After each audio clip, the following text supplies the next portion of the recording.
Hello fight fans, Mr. Rickster here with another talk video from outside the corner of fans' perspective. Just want a little talk about Anthony Joshua versus Zhilei Zhang 2. The reason I say 2 is because they fought in 2012 in the Olympics, which Anthony Joshua come on top. He actually knocked him down as well in that fight, and went on to win an Olympic medal.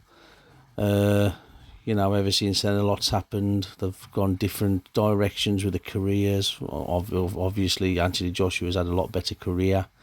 But Zhang, ever since that demolishment of Joyce, he's put himself on the radar, hasn't he? And, I know he was calling out Fury, but obviously Fury's tied up now for about 3 fights.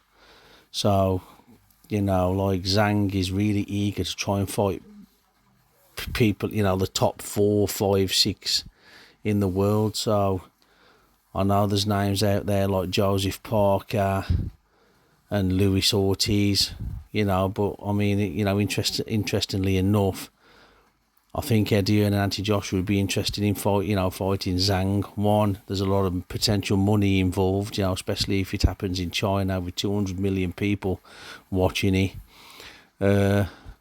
And we know Eddie Hearn and Anthony Joshua like dealing in big numbers. And also, it's a credible opponent, isn't it, for Joshua? Because obviously he's still trying to get this Deontay Wilder fight over the line, but it doesn't look like that's going to happen now until, probably April, May, June, sometime 2024. It's probably going to happen in Vegas, to be honest with you.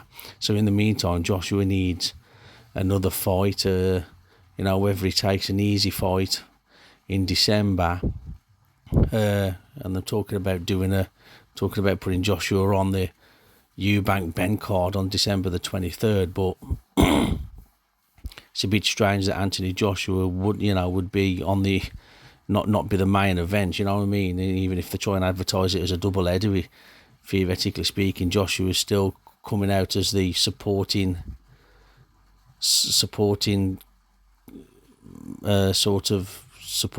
main card, isn't it? So I don't think that's going to happen. It's more likely that he'll probably put on his own show, to be honest. And if that's the case, then someone like Zhang would be an absolute brilliant opponent.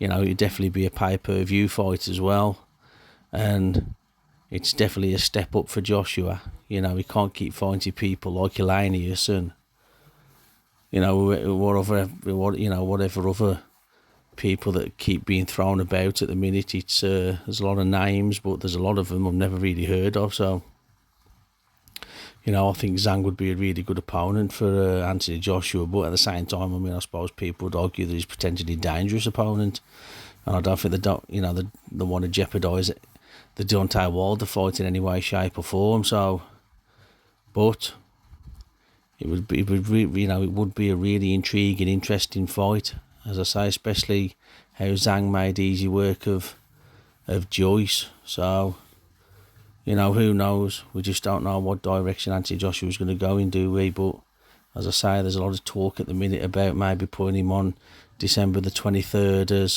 as the supporting card for Eubank and Conor Benn. But I suppose ultimately another way of looking at it is, if Conor Benn can't really get licensed to fight because they've got to try and sort this appeal out with the British Boxing Board of Control, then maybe, I suppose, if you do potentially, sort of announce the fight, and then if there's too much of an uproar with Eubank and Ben, at least you've still got Joshua that you can then just move up to the main event. So I suppose in a way Eddie Hearn is potentially covering all the bases, isn't he? So it's a winner if Eubank and Ben and Ben gets cleared to fight, and then Joshua's the supporting card. I mean, that's going to be a great night of boxing at the end of the day, isn't it? Especially from a fan's point of view. And then the other thing is, if anything potentially happens between the announcement and when the fight's due to happen, I suppose at least if you've got someone like Joshua as the supporting event, if you do have to move him up to the main event, then people are not really going to be too disgruntled about it, you know, even if you're sort of paying a pay-per-view price as well. So I think that's Eddie Hearn's train of thought on that one, to be honest with you. So, as I say, me personally, I'd like to see him, you know, I'd like to see if they can try and organise this Zhilei Zhang fight, to be honest with you, because, I mean, that's a good fight, you know. And then also, if Joshua beats Zhang, and then let's say he goes and beats Wilder, that puts him in an absolutely primary position where Tyson Fury can't avoid him. Tyson Fury then is going to have to fight him, isn't he? Because all Fury's going to do at the minute is, like, if he beats Usyk, he's going to say, well, I've beat the man that beat the man, so I'm the lineal champion, like he always goes on and says. But, you know, Joshua's got an opportunity here to put himself in a really good position, because if he gets Zhang out of the way, and then let's say by, you know, almost some miracle that, like, he drops Wilder early, that's a statement. And that's a statement to Fury saying, I'm the man that you've got to try and beat.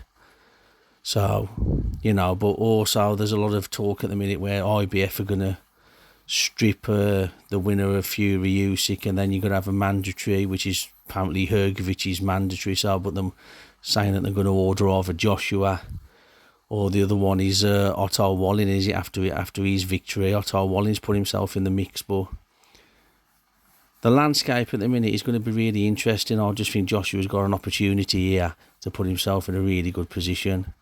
And if I was him, I'd take the harder fights, not the easy fights. But, you know, we'll have to wait and see, because Eddie Hearn is sort of also saying that, you know, Joshua's got an opportunity to be, you know, a 3-time world champion, and that's what he wants.